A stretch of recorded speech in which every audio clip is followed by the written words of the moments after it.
Hello everyone, this is just a tutorial to show you how you're going to install VirtualBox and how do you create virtual machines in that.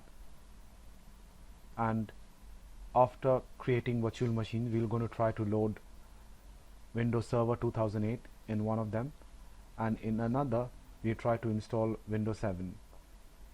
So here we're going to start. So to install two virtual machines we need VirtualBox, for which we need to go into Google, type VirtualBox, and once you come into these kind of mails, go in somewhere in download section or even here in this link. So depending on your operating system, they will give you an option of to install VirtualBox. So here the latest version is 5.1, and which works on Windows 10, Windows 8 and Windows 7. So if in case if it doesn't work, you can uninstall this and you can try somewhat with the older version, which you can find in download section. So let's start with this. Click on it to get you installed, to get into the download section, and you can see here the version 5.1.6. this is for Windows, that is for 32-bit 64-bit together. This is for Mac, this is for Linux, Solaris. So what we require is for Windows. So click there, and here the option will come for you to save the file. So save the file. Once the file is being saved here, you need to install it before we start any other process. So is almost done.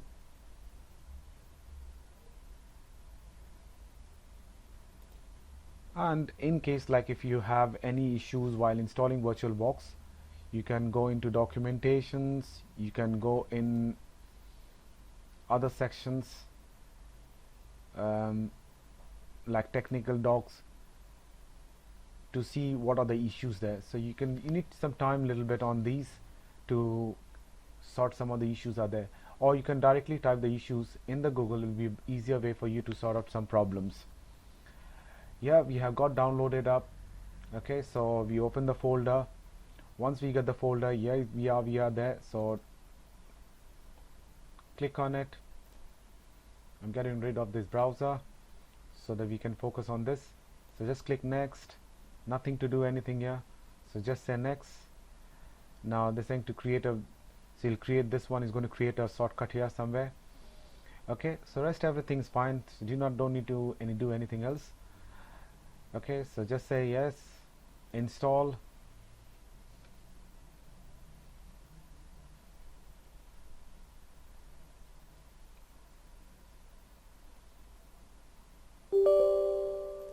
Say yes.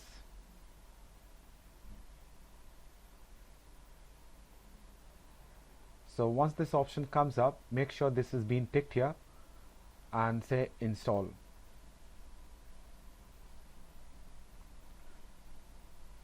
So in case if you get any problem, it will roll back from here, but anyhow it's been successful. So start. So once you say yeah, either you can just untick it and you can start from here, or let it be and just say finish. So here the first VirtualBox screen will appear like this for the first time. Okay, so if by chance we close it out, you can again start right from here, the icon here. So this is how it looks. The virtual machine things will come up. VirtualBox is going to come up. Now to create two virtual machines, like for example what we're trying to do is we're going to create one virtual machines here for installing Windows Server 2008, and we're going to install another virtual machine to install Windows 7. So we're going to create both virtual machines together, and then we're going to start the installation process later. Now, so how would you create two virtual machines? Is like you go for new, give a name of the machine. Now this is just the name of the machines of the virtual machine which you're creating here. So you can give any name. For example, let's say I want it to appear as server. Okay, so Now you can give server 1, server 2, server 3, or with anything, but just give indication somehow you can understand that this is server. Now we're installing Windows 2008, so we need to come up Windows 2008. Now it's 32-bit, 60-bit.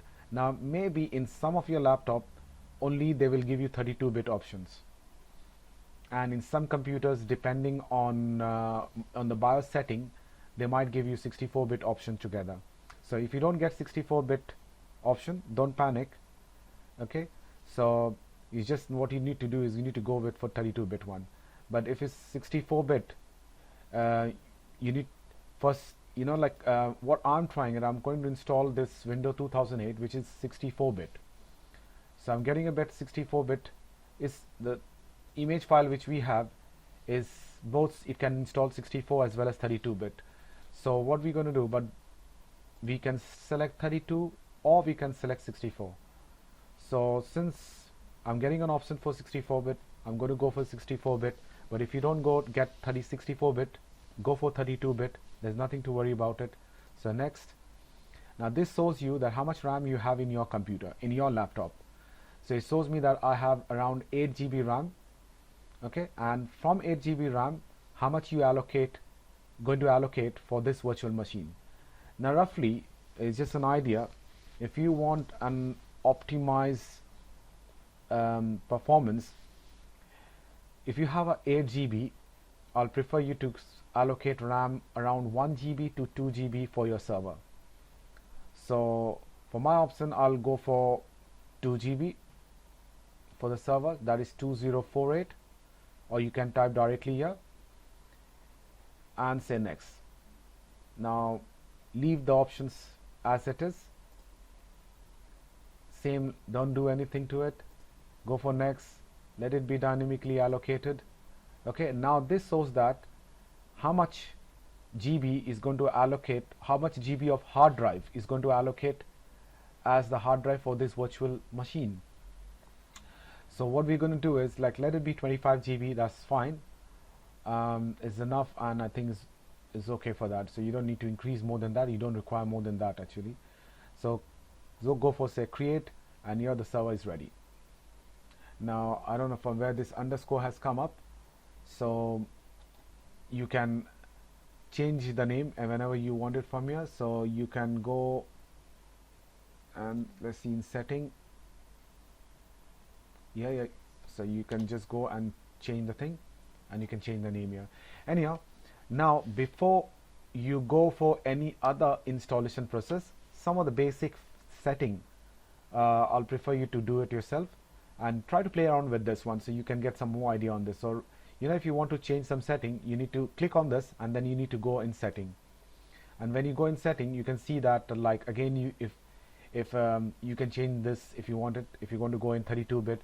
But anyhow, leave it. What you can do is go in system. If you want to change the RAM from 2 GB to 1 GB, you can change it, but I'm going to leave it like this because I have fixed it as 2 GB. Okay, so in your virtual machine, if you need an optical drive, now though you're not going to get optical drive, but your your laptop optical drive, if you want to use it as a virtual optical drive for this, yes, you can take it from there. By default it's been ticked. So suppose for example, if you don't need floppy drive, you can get rid of that and some sort of like that. So this is giving an option to boot from. So of course you don't have a floppy drive, so let it be like that. So I want an booting option from hard drive and optical drive, which is fine. Now not necessary that you need to remove this, just keep it like that. It's all about your understanding. Regarding your display, you can play around with this one for better performance, but I will say, like, if you want to change it, you can change it, but I'll prefer you to go for storage. Now in storage, it shows, here's the main thing what you need to see is, now since I want to install Windows Server 2008 and I have an image file, so I don't want to install it from CD-ROM, so I have an image file. So if you have an image file, or if you have a CD, if you want to install from CD, or if you want to install from image, what you need to do is select here and you need to come at this point. Now here you need to say choose virtual optical disk file. So if you want to install from, if you want to install directly from CD, so that's it, you don't need to do anything there. Okay, so what you have to do is just install a CD in your CD-ROM and it's going to boot from there. But if you have an image file, something like this, you need to link that image file. Now this image file, what you have here, this image file has to be linked here. So how do you link? You click here and they're saying choose virtual optical disk file.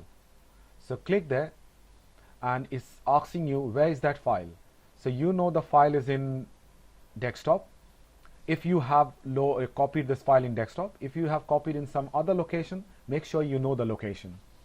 So you go to that locations, here we go, so here we have, and then just click on it and it takes the link there. Can you see this? The link has come up here. So it means now this link, this file has been linked here. Now this is very important. So whatever you want to install, you have to link it. No matter, you don't need to do all the setting, but this is important.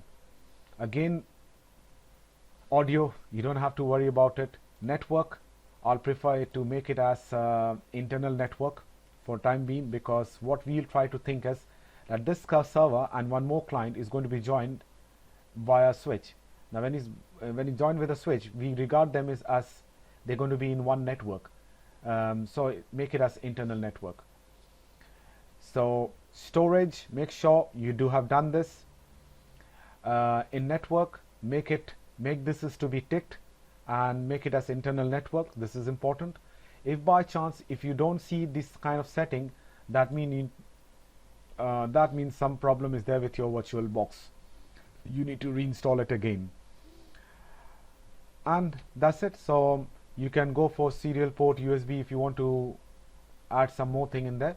But if not, the only two things which I require main is storage and network. That's the only thing. And in general, in system, if you want to change the RAM, you can still change it, but I'll prefer for, if you have 8 GB RAM, try to keep 2 GB RAM for my server, from 1 GB to 2 GB, which is good, but don't give it more, don't give it less. It'll make an impact on the performance. So once you have done this, that's it. If you want to start the installation process, you just say start, and you can see that another screen is going to come up. Here we go. So you see the screen has come up and Windows has started loading the files. Sometimes they give you an option like press any key to start. So you just press any key and the loading will start off. Okay, so now here we have started the installation process. So depending on your speed of the computer, it might take half an hour, it might take 1 hour. So you have to be patient for this. Now here what they're asking you is time and currency format. Make it, if you just go up a little bit, you just make it United Kingdom. Say next, and you start the installation process.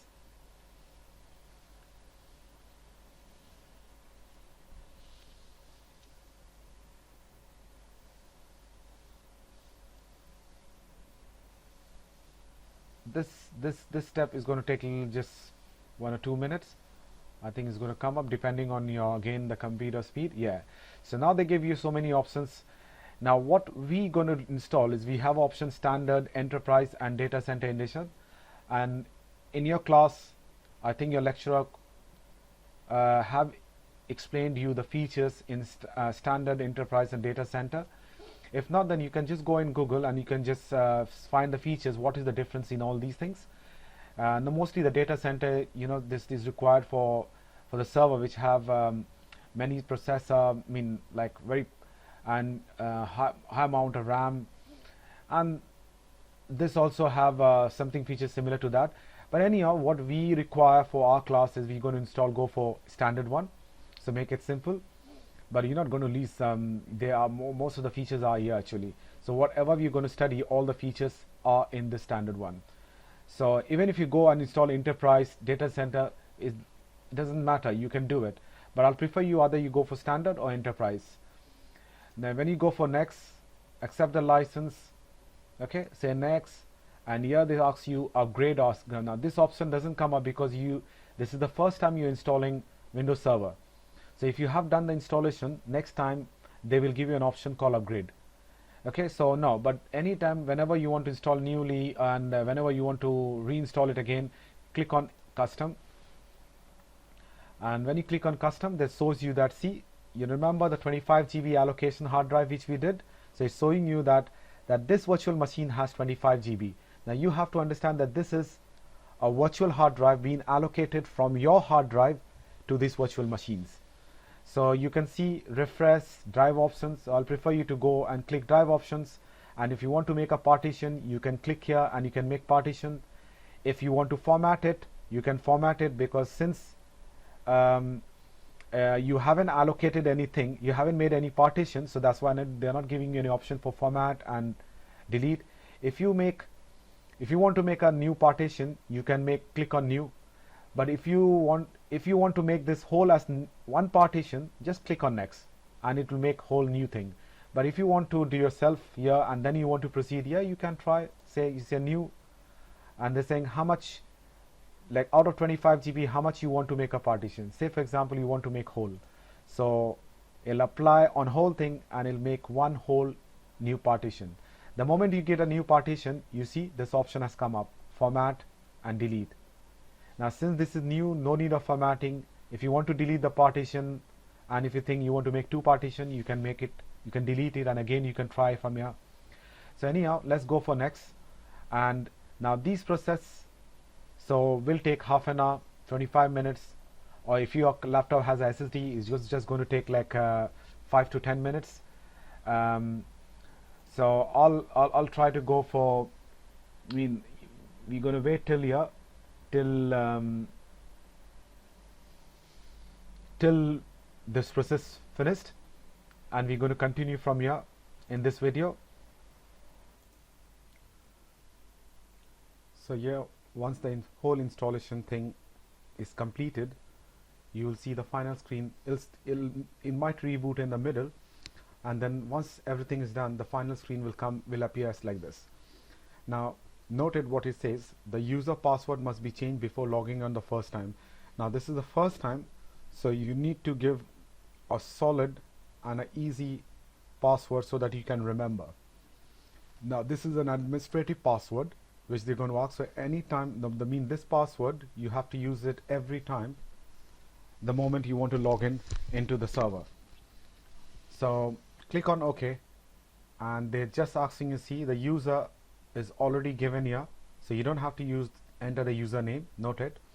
So user is administrator, and you just have to enter the password 2 times just to confirm. So mostly just for practice, I prefer to give a password as password 1 or password 2. I'll prefer to give password 1, and the first letter capital P has to be, first letter has to be capital P. Not have to be, sorry, just like I try to give as capital P the first one, and then all in small, and then 1. For easy, it's remember, and it qualify. Now this password has a requirement, like some letters has to be capital, at least one letter has to be capital, at least one letter has to be small, and a numeric. So according to the policy, this password 1 qualify easily and is easier to remember. So I give capital P and then all in small, so password 1. So capital P and rest all in small and 1. So password 1. So you can give anything and then press enter, or you can click here. So once your thing, they said the password has been changed, and it gives you the starting screen.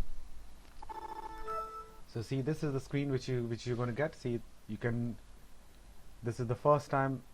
Now once you log in for the first time, this initial configuration window will always come in front of you. The moment, whenever you restart the server, whenever you open the server, you're going to say this initial configuration window will always come.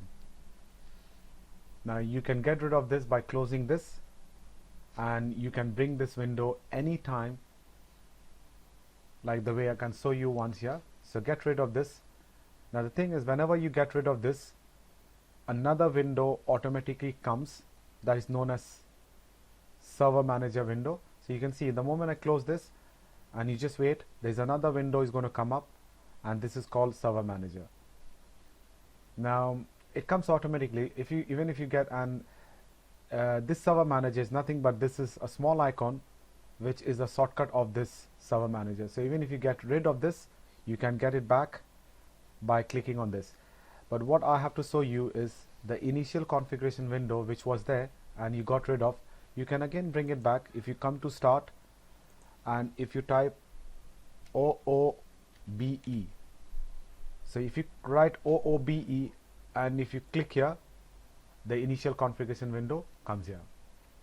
Okay, so now you should know how to bring this configuration window. It's very easy. You click it down again, this server manager comes window automatic, which you can also get rid of. And if you want this server manager to bring window to bring if you want this server manager window to bring it, you can just click here and it comes automatic here.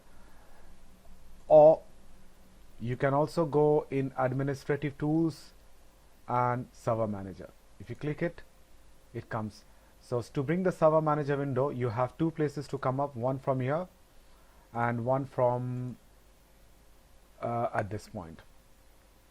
But if you want the initial configuration window, you need to write here OOBE and click here and this thing will come up. Okay, so you should know now how to bring this initial configuration window and how to bring the server manager window. So it's quite easy now. So now your Windows Server is almost ready. Now before you do anything else, you need to do some basic configuration. And how would you do the configuration window? So how would you do the basic configuration? Is you come to this initial configuration window, check the time zone. The time zone should be this Dublin, Edinburgh, London. So if this shows you this, that means this is correct time zone. If not, then you can click here and you can change the time zone from here. You can change it and you can select the one which applies to your country or to your region. Okay, so for our one, this is right, so don't do anything to it, just cancel it and this is right. Or you can go and you can check it, you can change it. Now before we start a Windows Server, it's very important to give one particular IP address to this machine. Okay, and generally we have to give a static IP address. So how would you give a static IP address to this server? You can quickly, very easy, you can just click here, configure networking, and it comes to this one, local area network. Right click on it and say properties. So once you come to this properties, here you come to this point and you can see that you have IPv version 4 enabled and you have IPv6 version 6 also enabled. We don't need IPv6, so we can remove it. Now if you don't remove it, doesn't matter, but maybe in the later stage you might face some issues, so it's better to remove it. But if you don't remove it, there's no harm, but I prefer still to remove it. And come and click IPv version, don't remove it, just click here and come to properties. So meaning now it brings you a window where you can give an IP address. So you say click here and you can give an IP address. I'll prefer you to give try to give any class C IP address or class B, anything, just for, so take it from some try to take an example from a reserved IP address. Let's say we start class C, is easier to understand. You can give class B, you can give class A, but I'll prefer you to go for class C because it's easier to understand. So 192.168.1, let's give it 254 or somewhere in the last one. Now since this is class C, the first three is network and the last one is for the host ID. So if you click here, it automatically gives you subnet mask 255, 255, 255. That shows that this three part is for network ID, okay, and the last one is for the host ID. Now gateway for this one will be, this server normally is connected to the router, so here you have to give the router IP address. Now if you don't know, for practicing, leave it as it, nothing, just leave it blank. But let's say for example, if this server is connected to the router, so the router will become the gateway. And if the router address is 192.168.1.1, whatever is the IP address, so you can type it here.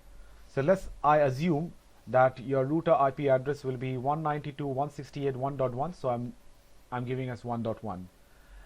And DNS. Now in the later stage, we will be installing DNS, ADDS, DSCP, all in this same server, So since we are installing in the same server, that means the DNS server address will be the same as the IP address of this server.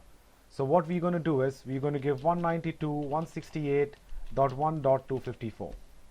Now in case if you have another server where you're going to install the DNS separately, then you need to give the address of that DNS server.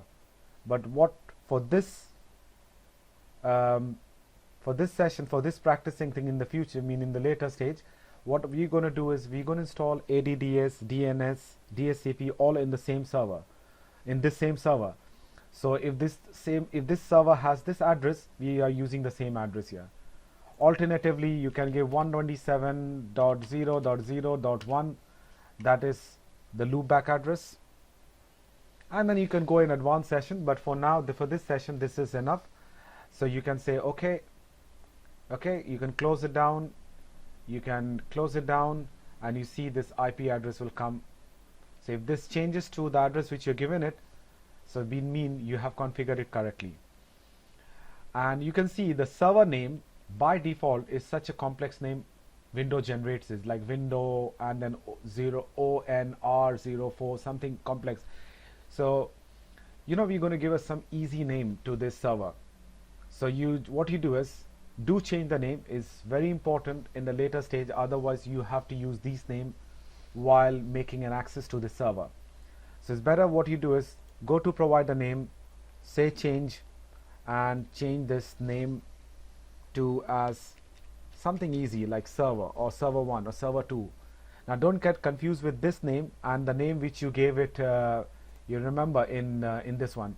Now this is the name of the virtual box machine, the virtual machine which you created in the virtual box, that is this name. But now this name is the name of the server inside the operating system. Okay, so when from the client, when you may want to make an access to this server, this is the name which you're going to make an access, not that name. This is just the name of the virtual machine which you created. So server 1, server 2, whichever you're going to. Now this server is not going to connect to any domain, so leave it as work group, say okay, and they will ask you to restart. There you go. So you say okay, close it, and say restart now. So once it restart, you have installed Windows 2000, you already installed Windows 2008, and now if they say, now sorry to interrupt, if they say press any key to reboot, don't press any key, otherwise it will again restart the installation process. Okay, so don't press any key when they ask you this. This is again they ask you because like you have linked with this image, so whenever they first see that image and it asks you to press any key, but don't press any key. Now here they are asking you to press Ctrl Alt Del to log in. Don't press Ctrl Alt Del. You need to press only Alt and Del on your right hand side of the keyboard. Okay, it means it's similar to Ctrl Alt Del in the VirtualBox. So if you can't do this, what you can do is you can go to input, then you go to keyboard and you say insert Ctrl Alt Del. It means the same thing like this. But don't physically press Ctrl Alt Del on your keyboard, because it will go to lock on your lock screen of the whole laptop, of your whole system. So I just want to go only to this one. I want to enter into this one. So what you do is go to input, keyboard, either you click here or you click only Alt and Delete on your right hand side of the keyboard. So now whichever you want to go, let me go with this way for you. So if you click this and you come to the screen, so you give your password, which was capital P then all in small, password 1, and there you go. So you logged into the screen, and whenever you log in, initial configuration window will always come up. Okay, so you can see again this time zone, you have set the IP address, and see the name is changed to server. So your basic configuration, everything is done. Okay, but now it does not have any specific functions, which we call it as roles, like if we want to install ADDS, DNS, DSCP, so we can see that there is no role installed in it. Okay, this installation of different roles we're going to show you in a different tutorial or different video. So for this session, this is complete. So hope you understood how to install Windows Server 2008 in VirtualBox and how to do the basic configuration in Windows Server. Okay, so watch the next video on how to create another virtual machine for Windows 7, which is going to be used for the client, as a client, and how would you install Windows 7 in the next video. So check it out in the next video, and till that you need to get ready with Windows Server 2008 and be ready and try to do the basic configuration. That's it.